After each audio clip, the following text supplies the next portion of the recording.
primera vez que voy a entrevistar a este personaje que tengo acá. Él es Bahía Mato Alfonso. He entrevistado a su papá, a su abuelo. ¿A mi abuelo lo has entrevistado? No. Sí, hace ¿Sí? muchos años. He entrevistado a tu papá. Claro. Yo he venido con mi papá varias veces. ¿Tu papá ha venido contigo acá? Sí, claro. Para cuidarte. Porque no puedes salir solo de la casa, Claro. ¿no? Sí. ¿Cómo estás? Ya has entrevistado a tu papá. Alfonso Bahía Mato. Bueno, este entrevistado tiene varios capítulos importantes. Sí. Quiero comenzar por uno, y es que ayer, en la madrugada de hoy, han regresado a Lima dos grandes triunfadores peruanos. Del Grammy absoluto, no latino solo. No el latino, el gringo, ¿no? El Grammy, gringo. el Grammy americano. Y tú estás muy vinculado a la carrera de Tony Zúcar De Tony Zúcar. y Mimi Zúcar. Sí. Cuéntale esa historia al público, por favor. No, en principio, agradecerte por la entrevista. Por favor. Es un honor estar siempre con las personas que han conocido a mi abuelo. Yo no tuve tanta suerte de haberlo gozado intelectualmente en ese aspecto. Mi abuelo estaba muy viejito cuando yo ya he tenido la capacidad para conversar o para recordar cosas de él. Pero sí, yo, a pesar de mi corta edad, he tenido varios ¿Qué edad capítulos. tienes ahora? De 23, voy a cumplir 24. Vas a cumplir 24. Pronto. Sí. A pesar de mi corta edad, he pasado por varias facetas. Y una fue la producción musical, ¿no? Yo estuve metido durante un tiempo trabajando en distintos espacios, buscando cómo posicionarme dentro de la industria musical, ya sea peruana o extranjera. Y conseguí en el 2020, a inicios de 2020, justo antes de que la pandemia nos encierre, una pasantía en Estados Unidos, en Miami en particular, con Mixtura Producciones, que es la casa productora de Tony Zúcar. Que es una compañía de allá. Es una compañía que él tiene, que él fundó, que fundó Tony. Con su familia, sí, claro. Familia. ¿Es una empresa familiar? Es una empresa familiar, yo diría que sí. No sé muy bien cómo está estructurada legalmente o lo que sea, pero es la productora de Tony Zúcar. Yo conseguí una pasantía ahí con él y me fui durante todo un verano, casi 3 meses, a trabajar con él, a aprender todos los trucos y secretos de la producción musical, de mano de un tipo que había sido recientemente ganador del Latin Grammy a Mejor Productor del Año. Entonces, él gana en el 2019 el Latin Grammy, ¿no? Porque los Grammys son dos, los Grammys latinos y los Grammys americanos. Él gana el Latin Grammy en el año 2019, fines del 2019, a Productor del Año y a Mejor Disco de Salsa. Entonces, él está posicionado en una altura espectacular porque era el mejor productor de la música latina en ese momento. Yo llegué y tuve la oportunidad de compartir con él, de trabajar con él en un par de discos de salsa con fusión, con jazz. ¿Qué función cumplías tú? Yo era asistente de producción e ingeniero de sonido. Un ingeniero de sonido lo que hace es posicionar los micrófonos, ves todo el tema de cableado, ves todo el tema de la mezcla. Eres el tipo que está detrás de la computadora. Y él dirige, ¿no? Yo creo que el gran talento que tiene Tony, más allá de sus cualidades musicales que son muy amplias, el gran talento que tiene Tony es que es un espectacular gestor. Y eso es lo que dentro de la música y dentro de la cinematografía también hay que ser, más allá de ser un buen director o ser un buen productor, hay que ser un gran gestor del tiempo, de los procesos, de las personas. El tiempo es tan importante. Importantísimo. Entonces, Tony es un gestor espectacular y yo creo que eso él muchas veces ha dicho que lo ha sacado de su mamá, porque su mamá es japonesa. Entonces, claro, la cultura japonesa le da esa disciplina férrea, esa disciplina. Es un caso de mestizaje virtuoso extraordinario. Es espectacular, ¿no? Un caso de mestizaje virtuoso. Son dos peruanos con ascendencia, bueno, él, ¿no? Es un peruano de ascendencia japonesa en Miami que ha triunfado desde abajo.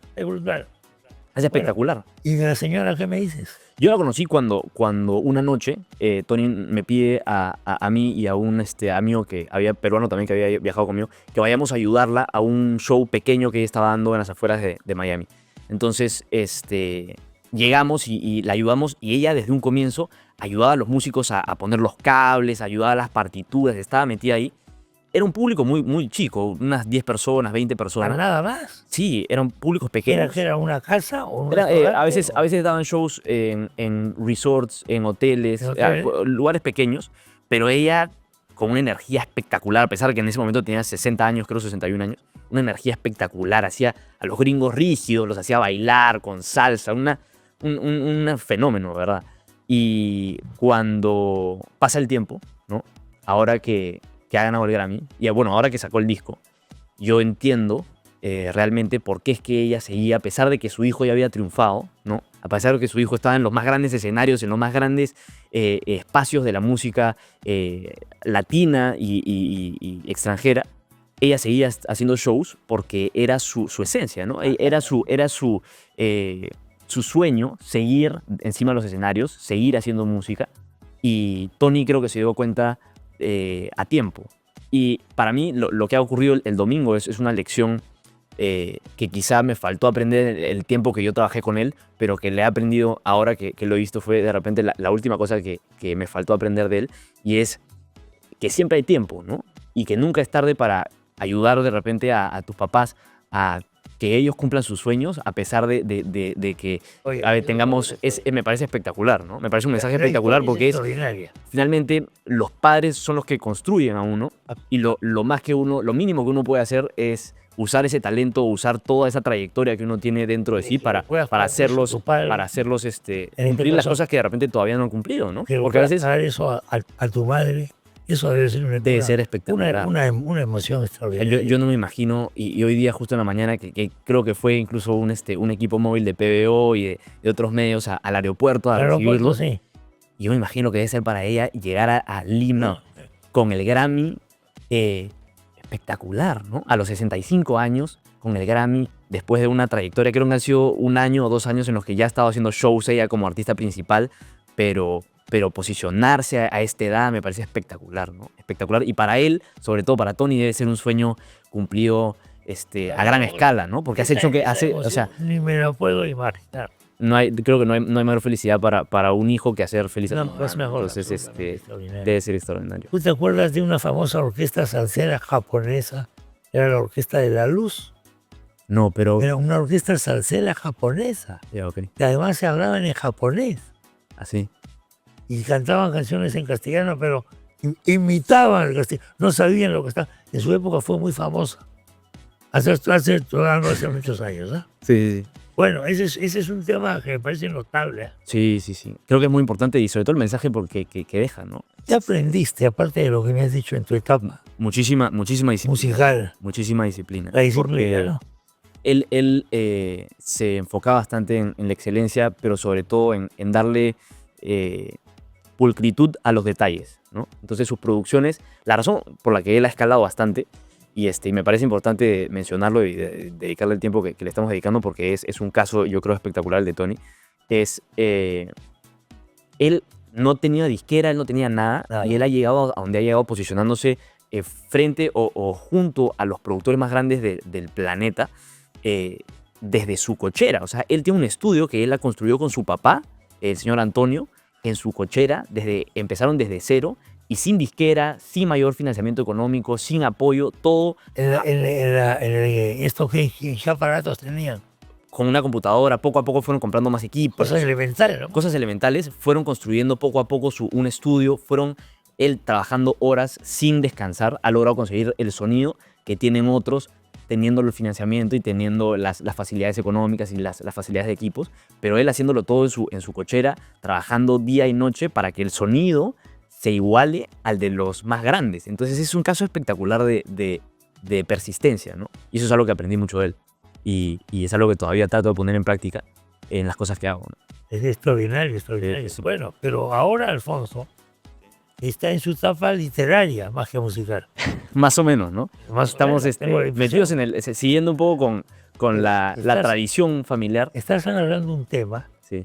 del que se ha reflexionado poco en el Perú, porque obviamente lo malo lo queremos botar de la memoria. Y ahí está nuestro error. Sí, eso es algo que me parece muy interesante, ¿no? Porque cuando uno ve la sociedad, tratamos de olvidar lo malo rápidamente, pero no nos damos cuenta que hay una lección que nos falta aprender. Ese es el problema que tenemos en el Perú. Muy importante. El libro que está escribiendo este muchacho es sobre la pandemia. Acá hemos hablado 20 veces sobre las consecuencias de la pandemia, esto, Alfonso, en este programa. Sí, no, yo los he visto de PBO y hemos visto por su lado y todo. Que no se ha reflexionado lo suficiente. Por supuesto. Ha habido una serie de denuncias sobre irregularidades y todo. Ese es un tema. Otro tema es qué consecuencias ha traído esto para nuestra salud mental. Eso es muy importante y eso es tremendo la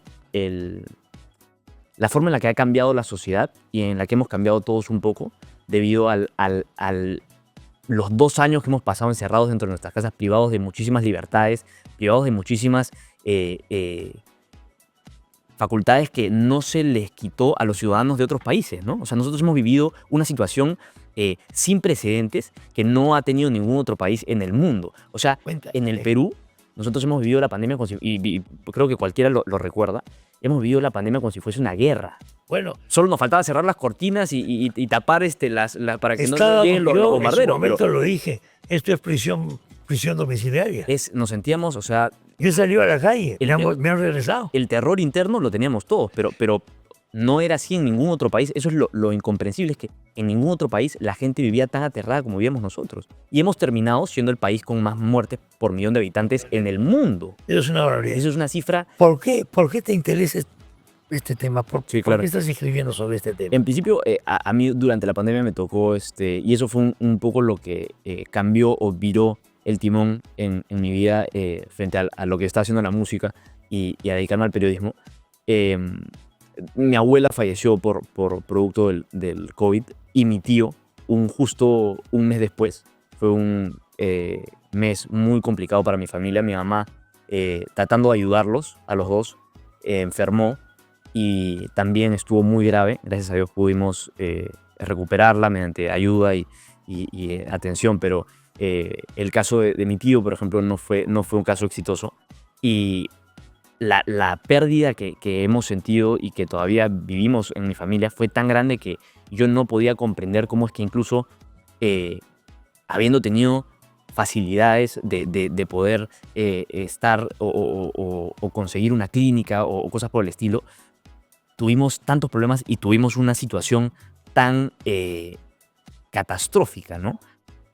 Y me ponía a pensar en las personas que no tuvieron la posibilidad incluso de que sus familiares entraran a UCI o que consiguieran una cama. ¿Cuánta gente falleció en las veredas y en la pista, tema? Es un caso horrible. Te cuento algo para ti, porque esto lo he contado yo acá en público, pero vale la pena repetirlo. Viviendo en un taxi acá, el taxista me ve por el, ¿cómo se llama el espejo que lleva? El retrovisor, claro. Retrovisor, ¿no? Sí. Y me dice, oiga, ¿y este señor hasta cuándo va a seguir en libertad? ¿A quién se refiere usted? ¿A Vizcarra, pues? No sé, pues le digo, no, pues me dice, ¿cómo que no sabe? Y me contó su historia. No pudo ver a su madre. A él le han entregado unos restos, pero no le han entregado ningunos restos. Simplemente le han dicho que su madre ha fallecido. Él no sabe si su madre ha fallecido. Él mismo, después de que su madre fallece, cae con el COVID. Se mete a un hospital, a una aglomeración tremenda. Nadie lo atendía. Él me cuenta, pasó una enfermera, la tuve que comenzar a ahorcar para que me tome en cuenta, etc. Entonces, ese hombre, digo, hermano, le digo, ¿cuántos hay como tú en tu barrio? Un montón de gente. Es que es una historia, si nosotros recopiláramos las historias de cada uno, porque yo me imagino que todos, incluso el equipo de producción acá, o sea, todos en este edificio tienen una historia que contar sobre la pandemia y cada una es más terrible que la otra. Entonces, ¿cómo es posible, no solo la impunidad, ¿no? ¿Cómo es posible que a nivel de sociedad también no hayamos hecho una mayor reflexión al respecto de lo que ha pasado? Eso es lo que a mí me trae muchos cuestionamientos, ¿no? Lo entiendo por una parte porque creo que ha sido un momento muy doloroso y todos instintivamente tratamos de olvidarlo, ¿no?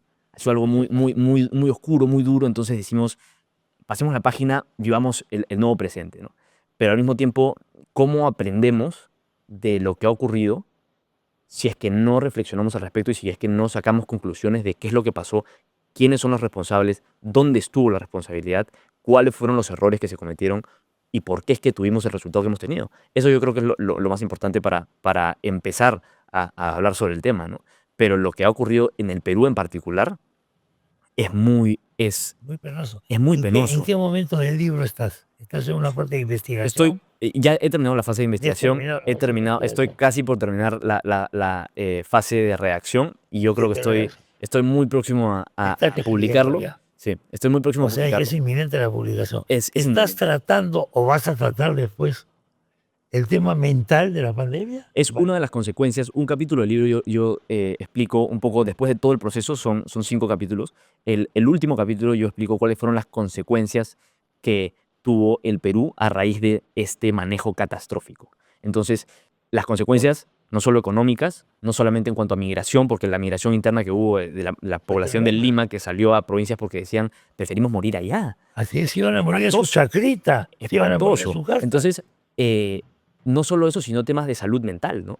La Sí. gente hasta el día de hoy, yo creo que siguen afectadas porque, a ver, ¿cómo Se ha vive, hablado poco de esto. cómo vive una persona? Por supuesto, y creo que es importante mencionarlo, ¿no? ¿Cómo vive una persona que hasta el día de hoy, por ejemplo, el caso de Iquitos, que no encuentra todavía a sus familiares fallecidos por la pandemia porque fueron echados en una fosa común, porque fueron enterrados en un lugar o porque fueron cremados de una forma arbitraria, sin mayor cautela, sin mayor premeditación, y que no tienen idea cuáles fueron, cómo vivió sus últimos minutos, dónde estuvo? Entonces, y esa persona de repente era el papá, era la mamá, era el hermano de alguien que hoy en día simplemente tiene que seguir adelante sabiendo que no tiene mayor contexto sobre dónde está la persona que falleció. Entonces, evidentemente existe, en cuanto a la salud mental de las personas, yo creo que existe, hay un punto de inflexión que es la pandemia y que creo que se tiene que hablar sobre ese tema, pero los años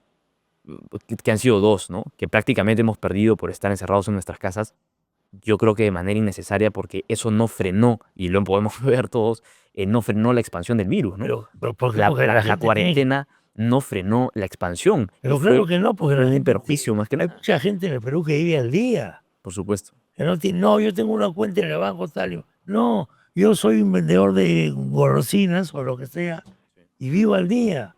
Y yo tengo que arriesgarme porque si no mis hijos no comen, en fin, todo ese tipo de cosas. A mí lo que me sorprendía era el desconocimiento del Perú real. Cuando se organizaban esas, por grupos que vayan al banco a hacer la cola tal, Esas han sido medidas, al mercado tal. medidas Pero yo creo que improvisadas, no conocen el Perú. y que generaron el perjuicio tremendo de la aglomeración de las masas por conseguir el bono, por conseguir Pero el bono fue una cosa- el retiro de una trampa. capitales, lo que sea. Ha sido, y los horarios en los mercados completamente imprácticos, la salida por sexos. Eso es una locura. ¿sabes? Ha sido increíble. Y existen otras aristas del tema, como vas a tratar.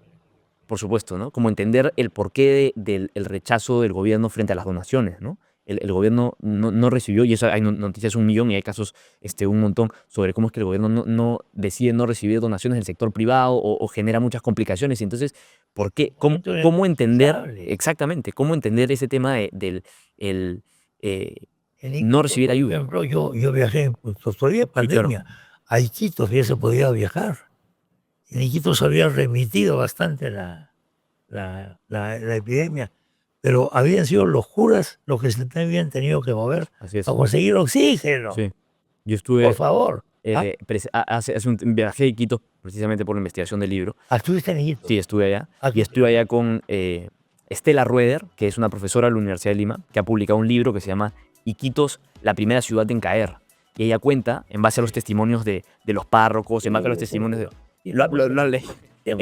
Es muy interesante. Es un libro interesante. Es muy un libro largo, ¿no? Claro, sí tengo ese libro. Sí, es interesante, hay que echarle una Estaba ojeada. comentando ese libro, mejor dicho, me acabas tú de Sí. hacer recordar. Es interesante porque cuando estuvimos allá lo estuvimos comentando y estuvimos conversando con las personas que habían contribuido a escribir el libro, y todos te muestran un escenario local, o sea, propio de la ciudad, que han vivido todos y bajo el que todavía en el 2023, que fue en el año en el que yo viajé, todavía seguían afligidos al respecto, ¿no? Y claro, Entonces, sigue teniendo secuelas o esta resaca de la pandemia, todavía los estragos de la pandemia, todavía nos siguen un poco como sociedad, ¿no? ¿Cómo haces para...? Ya me has contado de las motivaciones del libro, cuáles son, que son muy personales, y por lo tanto eso le da fuerza a tu trabajo, ¿no? Yo creo que sí. ¿Cómo planificaste la parte de investigación?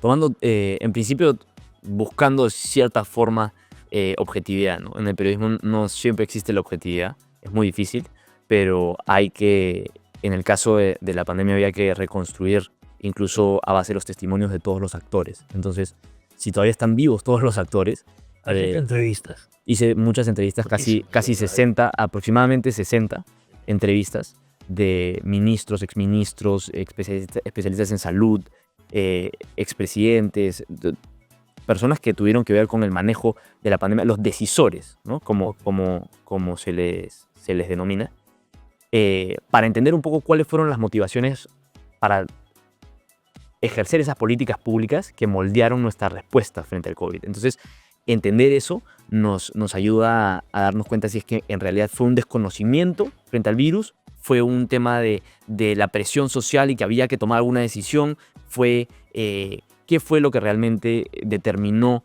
esas medidas, esas decisiones que al día de hoy parecen un poco irracionales. Bueno, es claro, pero no. Sí. Pero eso nos lleva un poco también, yo creo, al escenario político, ¿no? Entonces, todo esto tiene una repercusión política. Te conduce un poco a lo que pasa en el tablero hoy en día y a cómo se perfilan las cosas para las elecciones del 2026, ¿no? Que yo creo que es donde se termina de unir. Te voy a decir una cosa que no la puedo probar, es solamente intuición, porque tendría que probarla dedicándome. Yo creo que la elección de Castillo no se explica sin la pandemia. Yo también creo lo mismo. Yo también creo lo mismo y hay mucha gente que me la explica mediante otros análisis, sí, pero yo creo que la pandemia fue un factor determinante, ¿no? El cierto resentimiento de las personas frente a un Estado ineficiente, frente a un modelo de repente neoliberal que en ese momento pareció ineficiente. Las personas dijeron, esta es una patada al tablero, yo voto por Castillo. Eso me parece un aspecto decisivo esto para explicar el comportamiento político de la gente. Sí. Y la cosa del odio, la cosa del resentimiento, en fin. Voy a hacer una pequeña pausa. Sí, claro. Y todavía vamos a continuar unos minutos más. Estamos con Alfonso Baella Mato. Volvemos enseguida.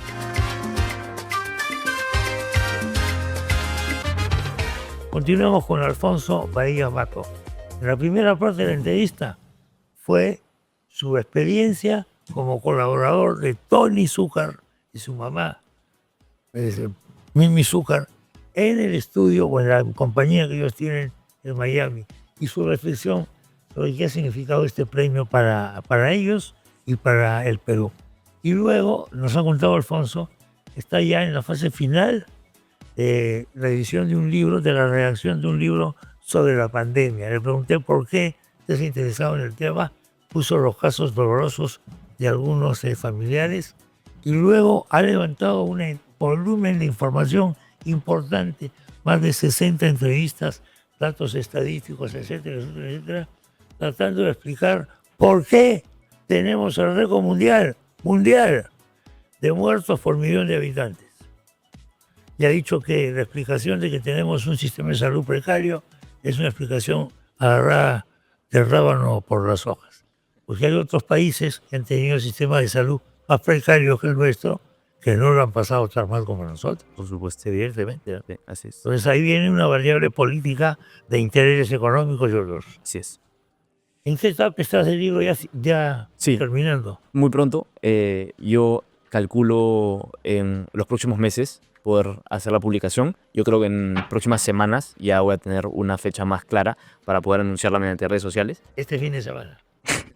No sé. No digo, vas a tener la fecha. En estas semanas. Esta semana voy a poder definir la fecha para poder anunciarlo en redes sociales y ya tener un cronograma de lanzamiento. ¿Tu primer libro de investigación? Mi primer libro en general. Es tu primer libro, punto. Sí.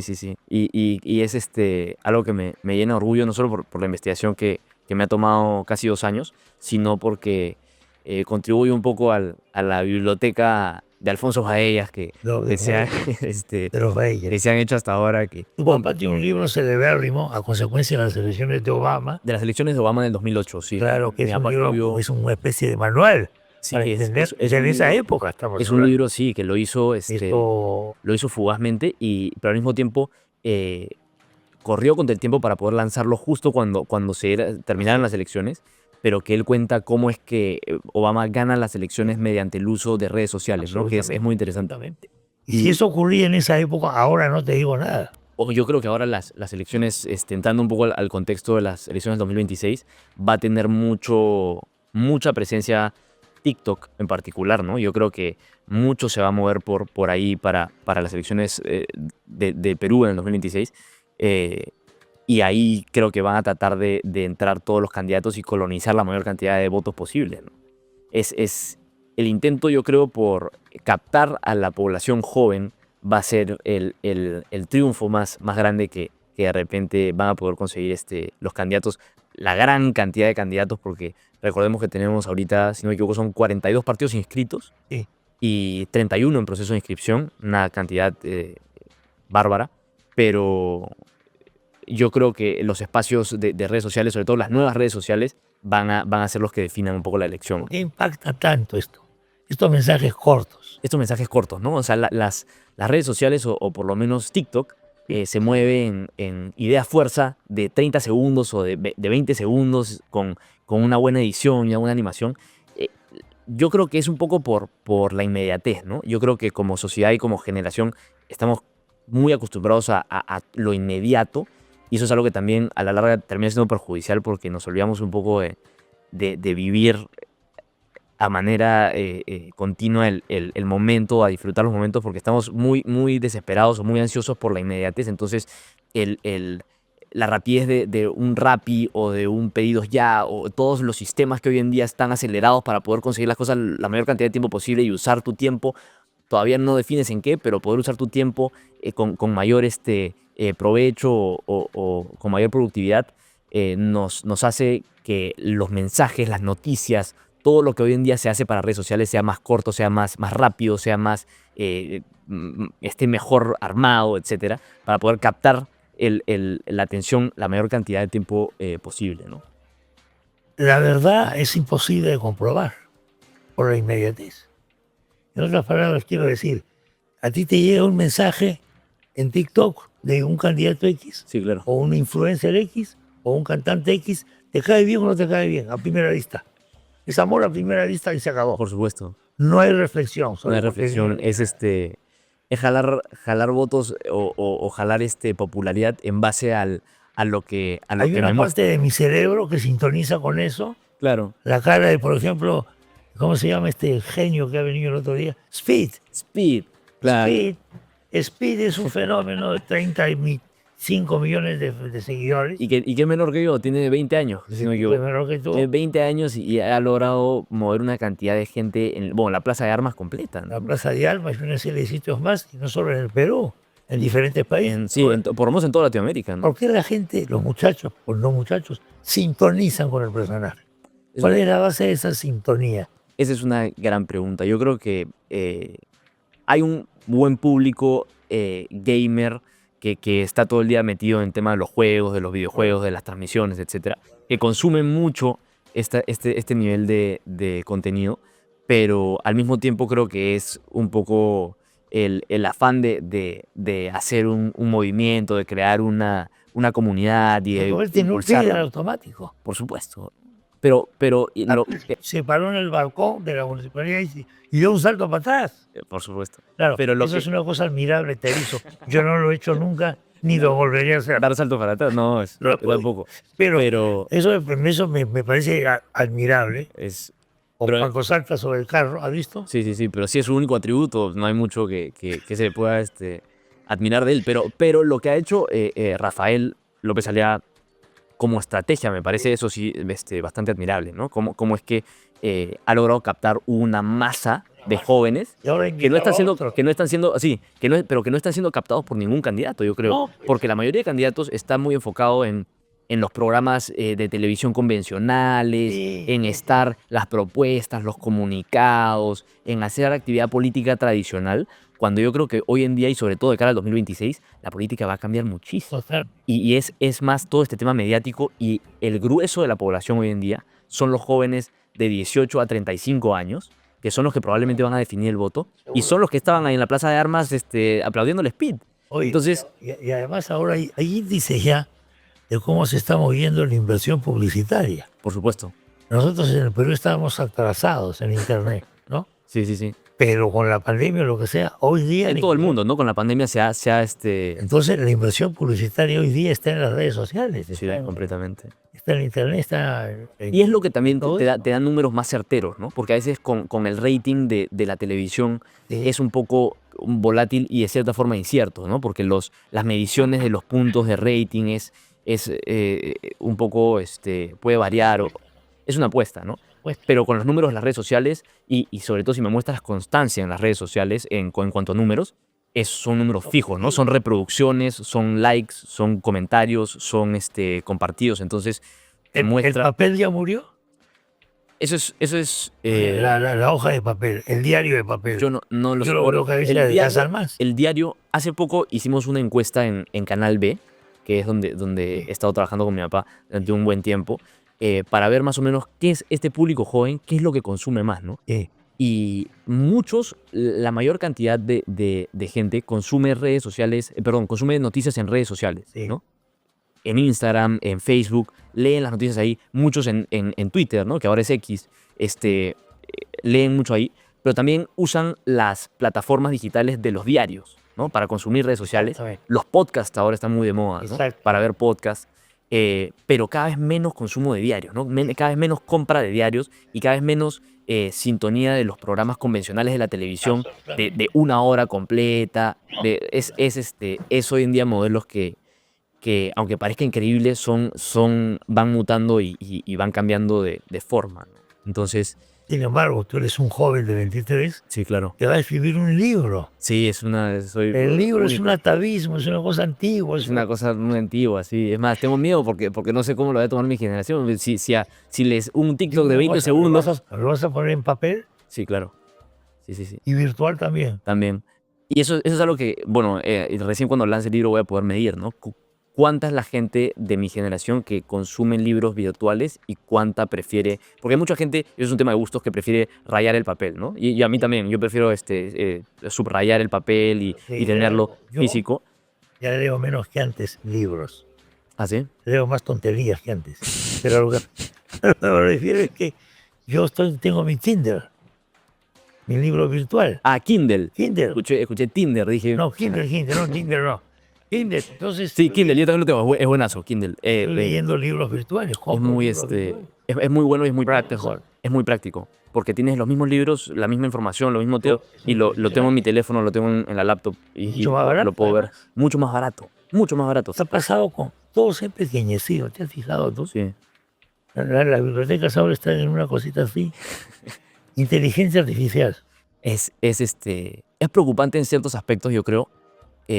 Yo que todavía me quedan un par de ciclos en la universidad y lo veo. Estás estudiando todavía. Sí, todavía me faltan un par de ciclos. Tienes 23 años. 23, sí. Todavía lo noto cuando los chicos más jóvenes o los chicos que recién entran a la universidad dependen muchísimo de la inteligencia artificial para hacer trabajos de investigación o para hacer cosas tan simples como la redacción de un ensayo de media página.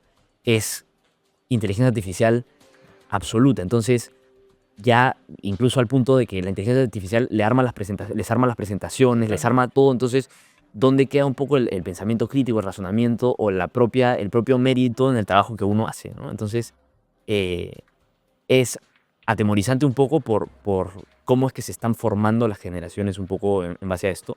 Y también yo creo que al retraso que está teniendo el sistema educativo frente a esta innovación, ¿no? Porque lo que debería hacer, yo creo, en la universidad, los colegios, etcétera, es tomar la inteligencia artificial, porque es un hecho, es ineludible, ¿no? Es ineludible, pero usarla como un recurso y adaptar las carreras, adaptar los cursos, adaptar todo a el uso parcial de la inteligencia artificial, porque si seguimos con el modelo convencional de educación de, ok, lean un texto y hagan un ensayo o hagan esto, eso lo va a hacer naturalmente los chicos con inteligencia artificial de todas maneras, ¿no? Entonces, claro, uno está pagando la pensión. ¿Cómo se ha perfeccionado tan rápidamente? Aprende, ¿no? Aprende por sí sola. Es impresionante, es impresionante. Y lo que están, hace poco leía un informe de Washington Post y de Wall Street Journal de un estudio que han hecho de cómo es que va a afectar o ya está afectando el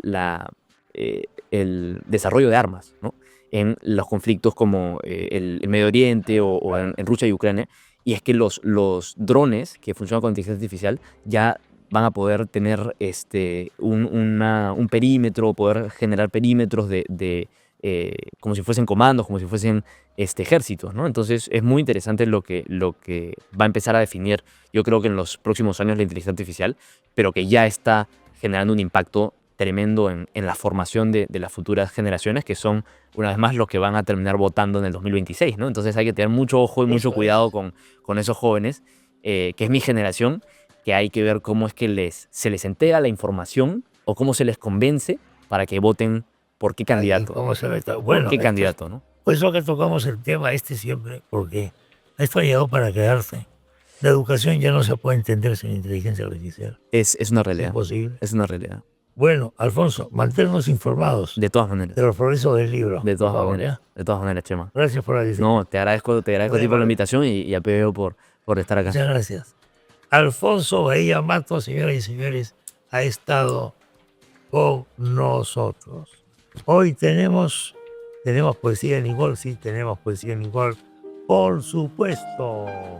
Nada menos que Harry Almera, dice así. La poesía de Nicole en PDO.